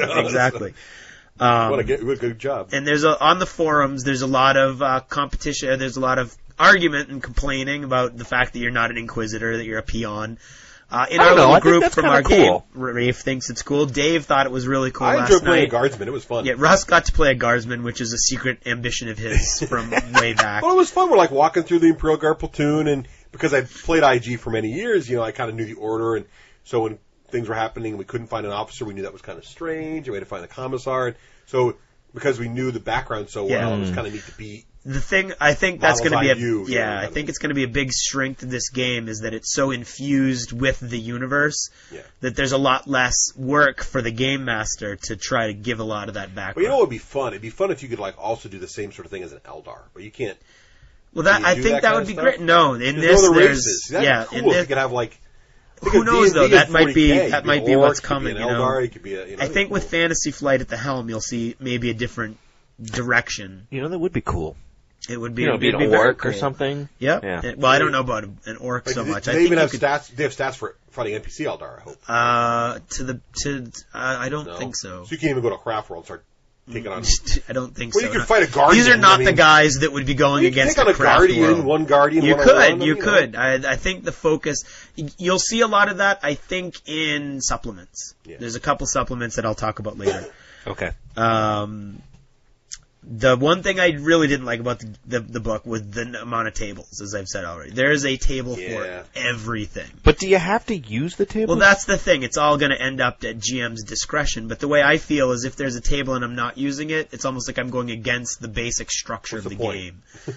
Like if you go insane, oh, there's a table for that. Oh, if you trip, oh, there's a table for that. I mean, it's very, very table heavy. Okay.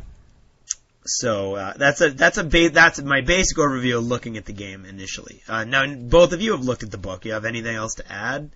I just remember being. I mean, I'm a.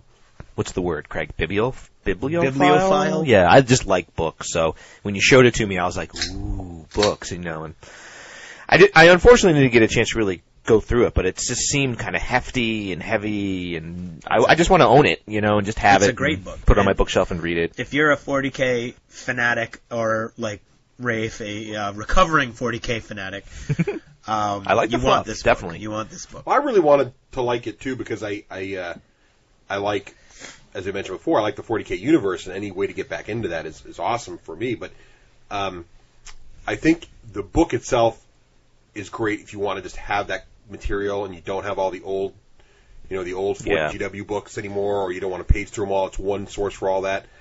Although I wish there was more Xeno stuff in it. Yeah, like I said, there's it's really very, only, very, very. I'd rather see focused. less time spent on tables and more time expanding the background, so the DM or GM could just bring that in. I think that's the thing about it.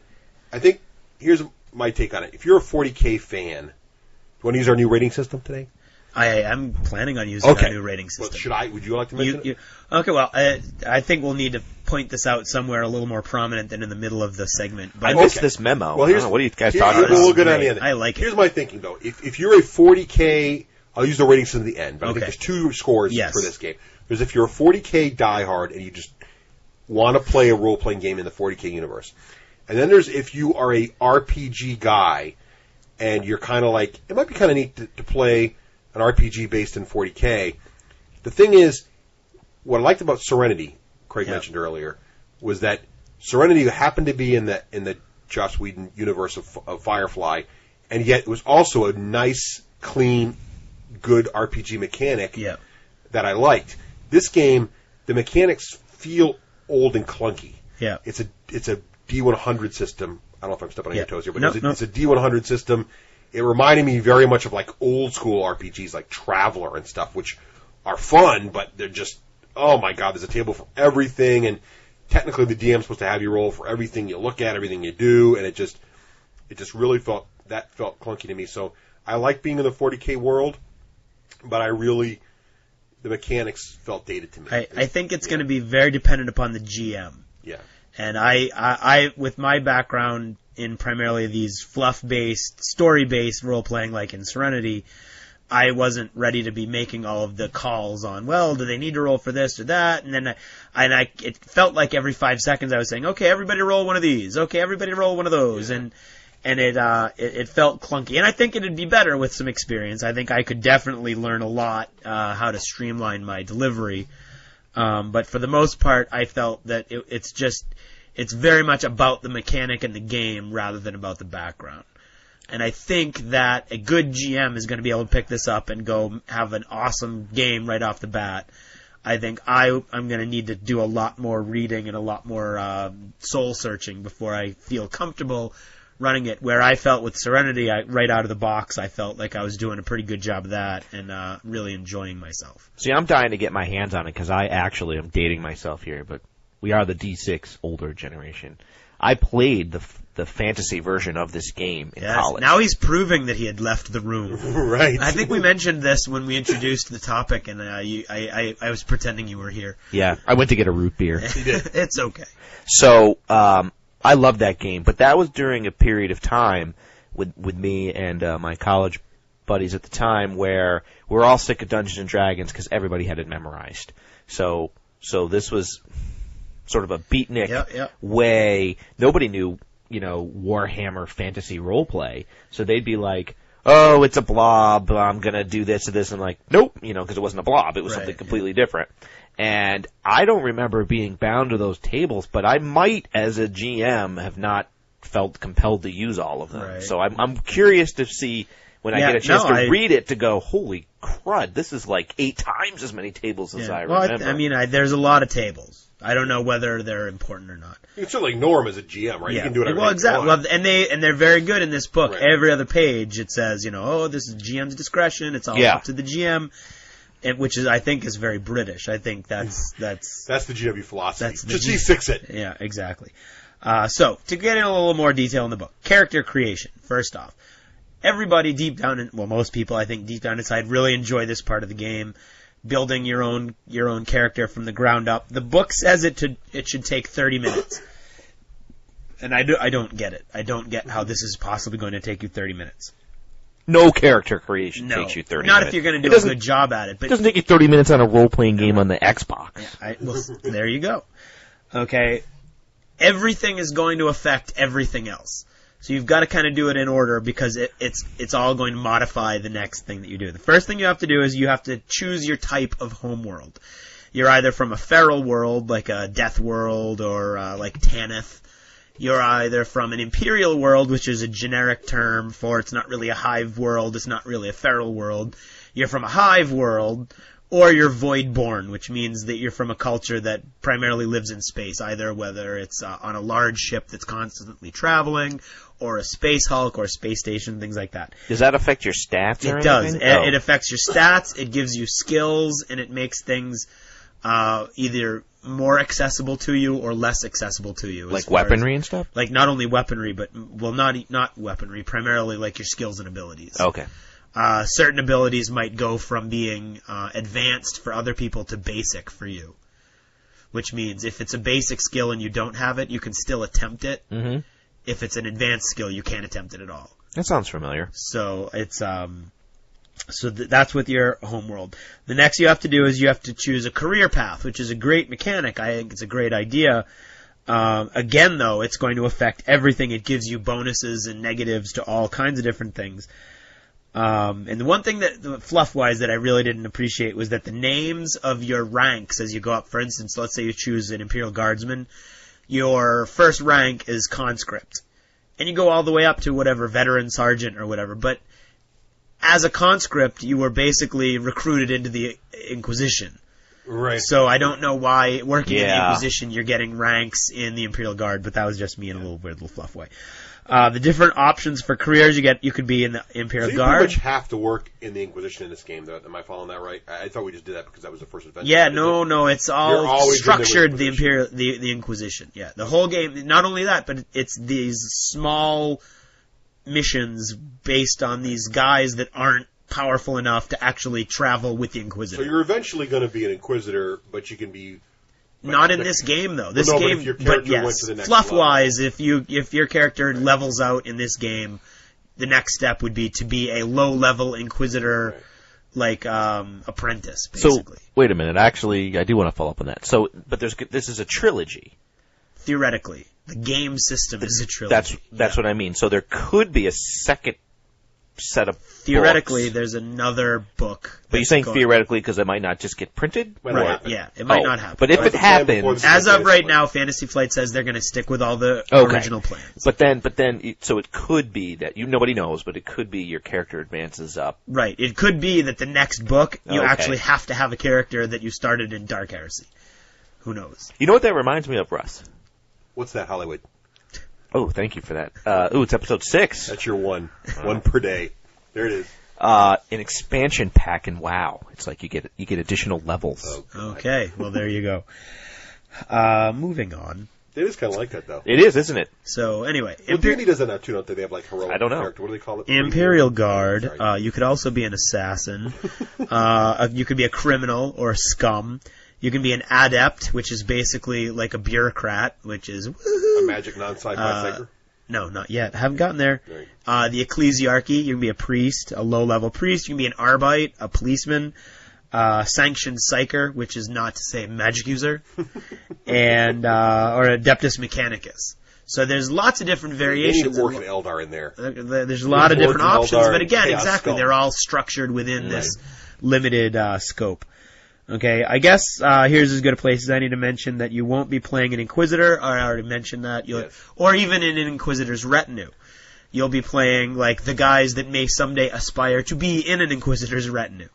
So it's a very limited. You're a low-level guy, and you're going to be there for a while. Okay. That doesn't sound very exciting or heroic.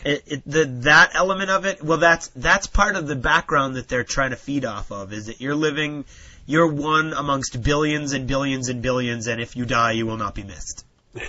I have to admit, I've though, always wanted to roll into Okay. that. It's just- And I do think that's a weakness. I think wait a that's minute, a isn't my weakness. real life that I'm one Yeah. of just millions and millions and Precisely. millions and Okay, maybe you're my wife you're was playing a listening? on the bottom local. of You're the playing a D&D book. local We're wonk. role-playing who's- accountants. Yeah, exactly. That's it. If you play an Remember? adept, you're playing an accountant. Okay, you're playing a local wonk who's been hired because an Inquisitor thinks there's a shadow of a gleam of potential in you that if you develop that gleam and don't die, years from now you might be a basic trooper in an Inquisitor's retinue. So yes, there is no big heroic element to it. Huh. Okay, and It's again, different. that could be Talk about level GMing. 1 character for life. That could be GMing. Yeah, it's kind of like you're forcing your way up to a I'll level. be a 1 character. street rat by level 10. But lad will be no, jealous. I mean, we're letting hyperbole get the better I'll of be us a- here. We're losing it. I'll be Okay, a it's getting street really rat. late here at D6G HQ. Right, at our And recording studio. and we're starting to let it affect our reviewing. So Our back to the Wait a minute, our Sorry. professional podcasting abilities? Yeah, Such exactly. as it is. Sorry, Craig. Continue, Okay, please. so moving on. It's again, I think a GM can affect that, and also you'll be heroic within your little non-heroic life. I think is the goal. Great. Yeah. Okay. Anyway. Should have stopped early. It sounded better. Anyway. Minutes ago. Okay, so you've chosen your career path. The next thing you're going to choose is your stats, and this is where things start to seem relatively low to me because you're rolling 2d10 and then you're adding modifiers based on your home world, which range anywhere from 15 to 25. So your max there is 37. Yeah, that was a big problem in the game, right? None of our stats were like above 50, Right. and so in fact most of them were up. Like you said, most of them Yeah, were like most of them 30 are between 30 something. and 40. Yeah. So whenever you try to do anything, you basically had a 60% chance of failure because it's a D100 and system. again, I think that's another Game Master thing. It's all about the modifiers for this. Right, It right. gives you a stat, but your stat is so low, and then it's like, oh, for everyday things, that you're going to get a plus 30. Well, how about you give me the stat for everyday things Right, why don't and we modify put it a down for difficulty difficulty? on hard stuff instead Yeah, of making, yeah. And that mechanic just makes you think more. Yeah, I remember that from the fantasy version. It was like to break a simple door, it was what you said, plus 30. and Right. So place I a medium I door is really, plus 50. Yeah, I didn't really like the way that panned out in our game last night. And then you've got to buy You your. couldn't read a map, if I remember Yes, correctly. Russ actually had several tries, and he could not read a map as an Imperial Guardsman. Right. So then you add your skills and your abilities. You have 400 experience points to buy and customize your guy based on. You can upgrade his stats a little bit. You can upgrade by buying skills and things like that. And then you can buy certain types of equipment above and beyond what you would normally have as your first rank in whatever career you've chosen. If you're a psyker, on the other hand, then you've got a whole new element of stuff because you get certain minor psychic abilities because you're not cool enough to have any major psychic abilities yet. So you have to choose minor psychic abilities, and that gives a whole nother element of things you have to take care of. Okay, in short, the interaction of all these choices makes it so complex that I can't see how it would happen in a half hour. No. Took you more than a half hour to describe it. It did right there. Okay, so gameplay. As Russ said earlier, it is a D100 system, which is a basic system, an oldie but a goodie. Easy to figure out because you're dealing with percentages, so there's not a lot of tables as far as that goes. All of your tables are results and things like that. I think the stats seem a little low, like we talked about earlier. And the GM's discretion is huge, I think, in this game. And I think so, too, from what I remember. Yeah, it's all about you having to make the call. And right now, with just this 1 week of reading it and then trying to run the game last night, I think I was making you guys make way too many rolls. Possibly. Well, it was neat to see how bad we were at doing things. It did illustrate how poor Pete's character couldn't even buckle her seatbelt in the shuttle. Poor Pete. And she couldn't buckle a seatbelt, so she was too proud to accept help. So she took some shock damage making re-entry. Then fell into a pit. The demo online is pretty funny because it's about as close to an obstacle course as I've ever seen for a role-playing game. Right. It's like, here's some social interaction. Now jump over a pit.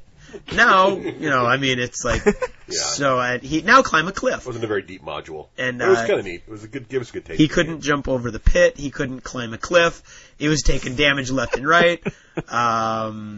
I believe he said, this is the last time I'll ever play this game or with this dice. He was not having a lot of fun, and he's like the old school 40K fluff guy. Yeah. But again, I think it's weird. It's the stats. They're so low to start with. The modifiers are so arbitrary that the GM has to do a lot of work, I think, balancing everything out in-game on the fly.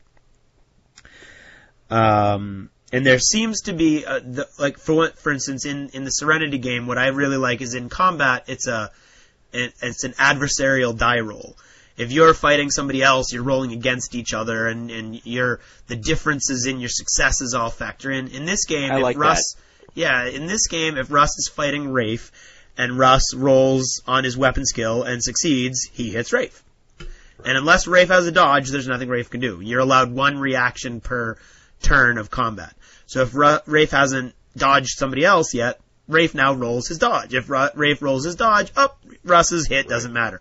So there isn't a lot of interaction in that. I mentioned that in Tannhauser. I like games where your opponent's abilities affect your chance of success. Yep. The interaction there makes it more realistic and more fun. You have that yeah, exactly.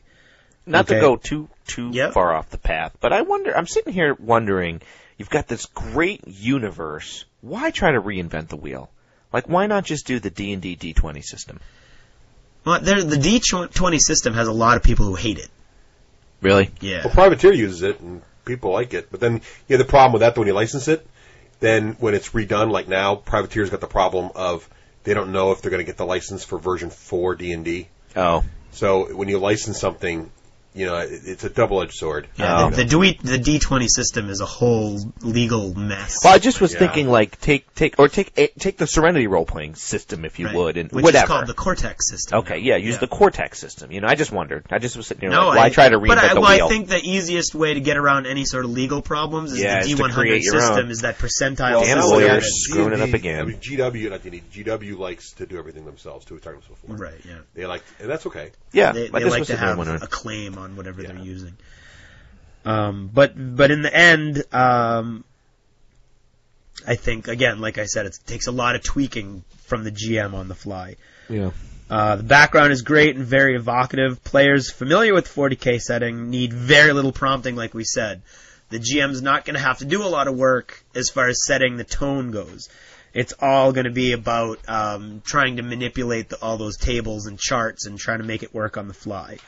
Because the number of tests are just totally going to bog you down if you keep doing them. It's a game, I think, for technically minded people that really like that table. It reminded me of Rifts when we played Rifts. Yeah, a little bit. And a lot of tables, a lot of technical elements, and not a lot of role-playing. Although you guys did plenty of role-playing on your own. And as far as pros go, it was very easy to jump into, mainly because of the background, and you loved the fluff. Right. There's very little control, so if you know all the stats and charts, you're ready to go. As soon as you've got a basic understanding of the system, then there's not a lot of, well, how does it all interact? It's just memorizing all those charts. I did feel straitjacketed as a con. I felt straitjacketed by the system itself. Because as a believe in the premise, your players are going to be working for the Inquisition. Right. There's not. I think in the long run, you as a GM, you could bust out of that. But I think the whole book is written. You're right. There's a yellow brick road sitting there. Yeah, absolutely.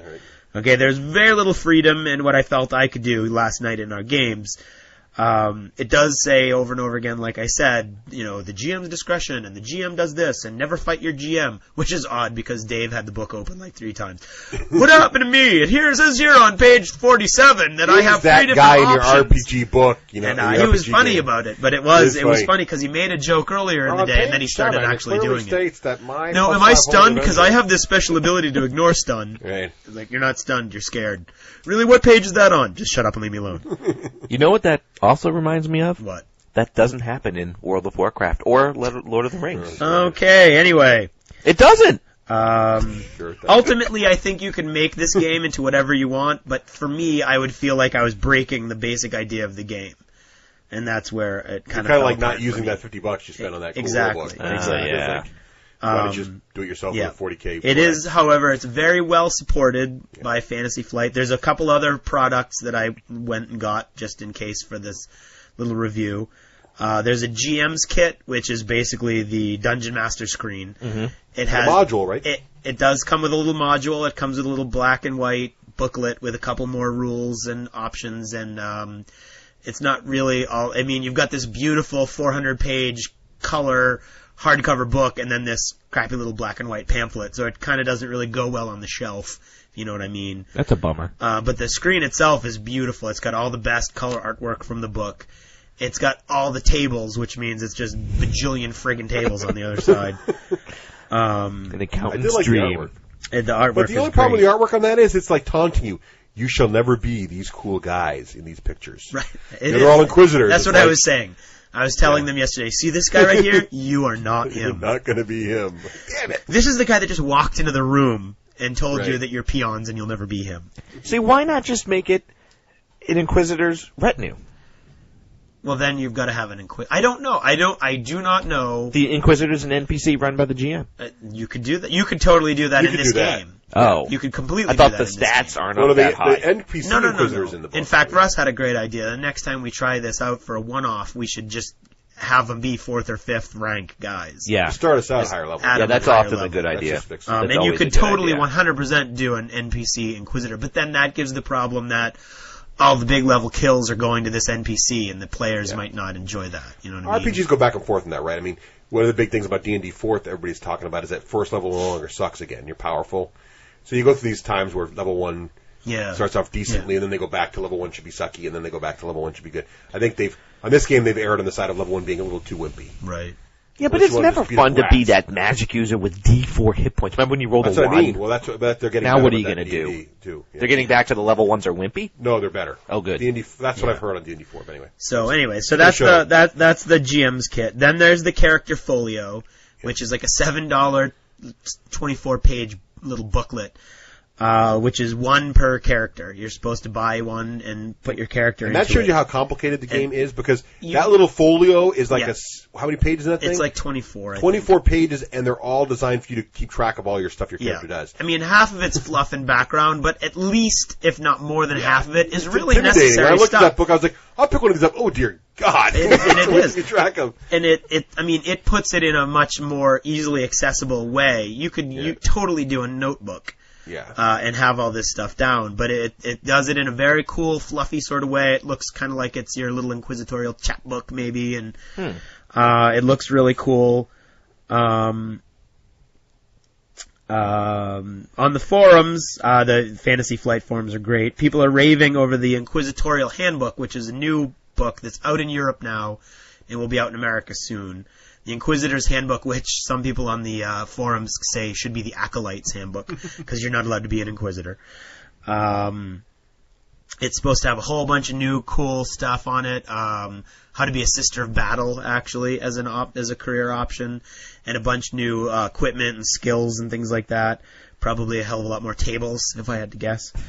And then there's another big adventure, Purge the something. I forget. I couldn't find it. Which is getting more mixed reviews. And then in the long run, like I said, keep in mind there's supposed to be 2 more books coming out if this is popular. Rogue Trader, where you actually start getting to be cool, powerful guys. And then theoretically the Adeptus Astartes, where you can be a Space Marine. So my final reactions are, I really wanted to love this book because I thought it would be great. I had a blast doing Serenity. I did a play-by-email Serenity. Russ was in it. Rafe had just gotten off a huge play-by-email, so he didn't want in. But I loved it. Absolutely loved it. I did too. That was awesome. I really wanted to do something like that with this. But I can't. It's going to be a great reference and something that's going to look awesome on my shelf. And I'm going to look at it all the time, but as far as a game goes, it just doesn't do it for me.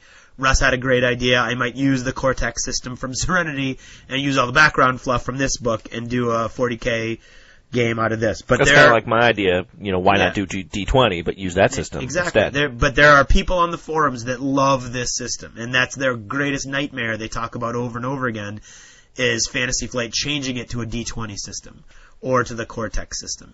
They just love the D100. I guess as much as I find it, or Russ finds it clunky, and I find it difficult to manage as a GM, I guess it's got its proponents out there somewhere. What are they saying? Why do they like it? I like it because they don't say I like it because. They say I like it because it's a fanboy thing. It could be a fanboy thing. Well, I think I would rather do this than a D20 just because you've got a lot more fine-tuning to your statistics and your chances of success. Okay. On a D20, But do you really need to be that fine? I mean, that's the thing. That's the thing. But, I mean, it's not role-playing, it's dice rolling. Yeah. Right, but that's when you get into that level of it, then that's exactly what you're going to be arguing about. Yeah. Is the type of dice that you're rolling. That's true. You get into, but I really want to know if I could pick the lock at 68% versus 66%. Right. Mm-hmm. As opposed to, hey, if I can beat a 10 plus on a D20, that's all I care about. Right. But I mean, D20 might definitely brush out those finer distinctions, which I think may be what a lot of these people... Like I said, if you're a mechanical, technical-minded gamer, this is your game. I don't see... How could Fantasy Flight change the role-playing system without making the book you just bought obsolete? No, they wouldn't, I don't think. That's what I mean. I don't think that's so. I mean, that's just what they're afraid of, all right. those guys. Hey, people like it. It'll print. It'll make money. Why don't just keep printing it? Right. Yeah. So anyway, for the fluff alone, I love it. I loved it. The game system is a little too clunky and table-oriented for me. But as on our new rating system, I'm going to give this game overall a 4+ with a reroll. Now we should probably explain. We should explain this. Yeah, fill me in. Okay? I missed the memo. This is the D6 generation. New D6 generation rating system. On a D6, what do you got to roll on a D6 to probably like this game? Okay. So the lower, the better. The lower, the better. So if Craig is saying he thinks you'll like this game on a 4+ with a reroll, he's saying that if you roll a D6 and get a 4 or better, you'll enjoy this game, and he thinks you should roll it twice because you'll like it. So basically he's saying... It's like 4.5. A little bit of better, 50% chance you probably like this game. I would rate it... Here's my thoughts on the game. I think I mentioned this a little earlier. I liked it for being in the 40K universe. I didn't like the mechanics, and I didn't know when I played it, but I don't know how I could enjoy playing it more than once if always going to be the same path, which is peon guy eventually turns into medium inquisitor, eventually turns into large inquisitor. I mean, it's like very scripted. It doesn't give you that open world feeling that most other RPGs have. I think if you're a diehard 40K fan, you'll probably like it on a 3+. But for anybody else, I'm thinking 5+ at best. If you're an RPG guy and you're into the finer points of RPG design and you're really into the new, more modern designed RPGs, this game will not do anything for you. It's a throwback. Unless you really like the old stuff and think the new stuff's garbage, it's a throwback. It's an older style of game, and I think it did make me want to go grab my Inquisitor book out, though. Yeah. Oh, Because there's a lot of Inquisitor stuff, yeah. is like RPG light. Yeah. And there's a lot of good stuff in there. And I wanted to go grab that and play an Inquisitor because I was like, I want to be him, the Inquisitor dude giving us our mission. I don't want to be Yeah. Right, yeah. Joe Guardsman who's going to get cacked by the first creature. Which you weren't. I actually was a more powerful dude there. Yeah. I thought, that's the scary thing. The Guardsman, I was probably the tank in the party. He No was, kidding. totally. He had Not only flak that, armor, man. My Everybody was ballistic envious. skill was 40. So I actually shot worse than a regular Imperial Guardsman in 40K because I only hit 40% of the time instead of 50% of the time with my... Huh. And the best part was all the flashlight jokes. Because here we are in a dungeon, and we got flashlights. I'm like, don't worry about it. We got las guns. We don't need flashlights. Yeah, who needs it? It's my fun. So anyway, it was Right. neat, but I'd rather play Descent. That's how I felt about it. It was, There you go.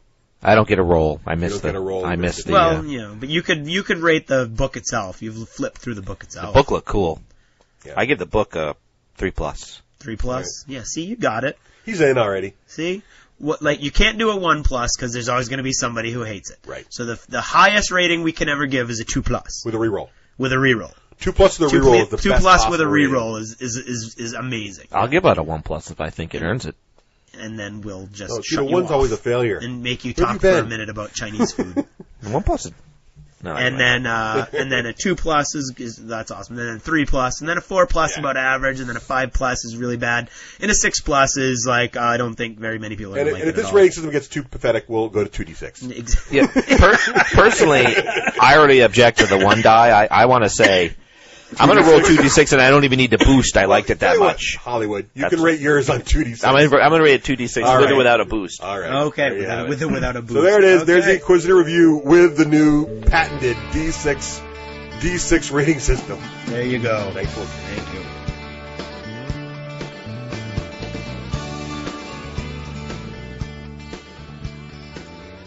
You ever notice that there seems to be a different set of social rules around a gaming table? People seem to feel comfortable giving wildly negative opinions about all sorts of topics when they're standing there watching your game. The kind of opinions they'd never feel comfortable voicing anywhere else. How many times have you been standing at a table playing a nice friendly game when somebody walks up and says something like this? Wow, you field those guys? They suck. No one where I come from fields those guys. They're like the worst. How is that supposed to make you feel? Or how about my personal favorite?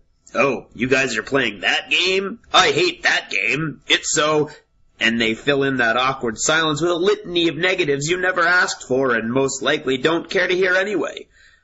Why is it, do you think, that there will always be those gamers who feel that their gold-plated opinion is not only interesting and cogent to the moment, but that somehow denying these thoughts to the rest of us would be tantamount to a war crime?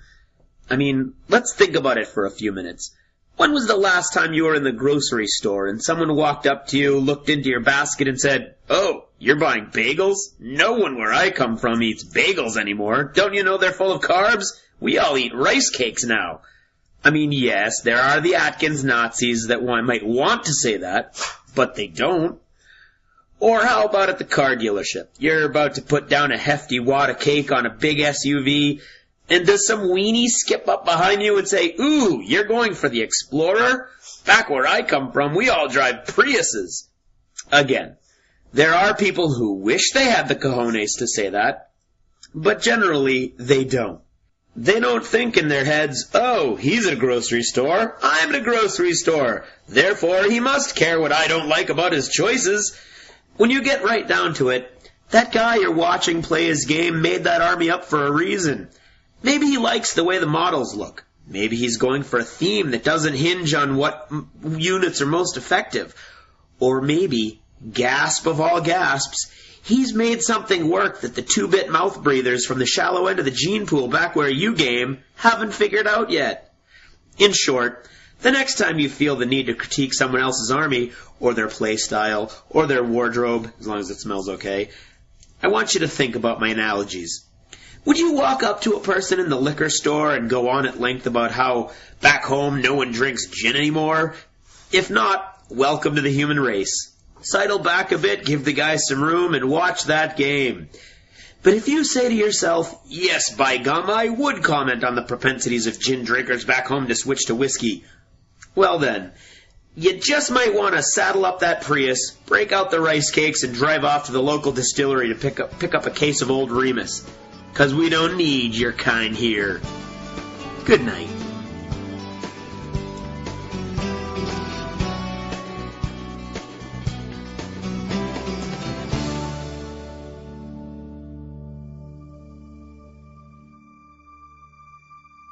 Congratulations! You've made it to the end of another D6 Generation episode, the podcast whose humor has universally been acclaimed as not too horrible. Please let us know what you thought of the show by either emailing us at thed6generation@gmail.com or by posting in our official D6G episode thread at the top of the DACA Discussions forum on DACADACA.com. If for some inexplicable reason you actually enjoyed this show, you can help others find out about it by leaving positive reviews on iTunes. See you in 2 weeks. Thanks for listening, and happy gaming.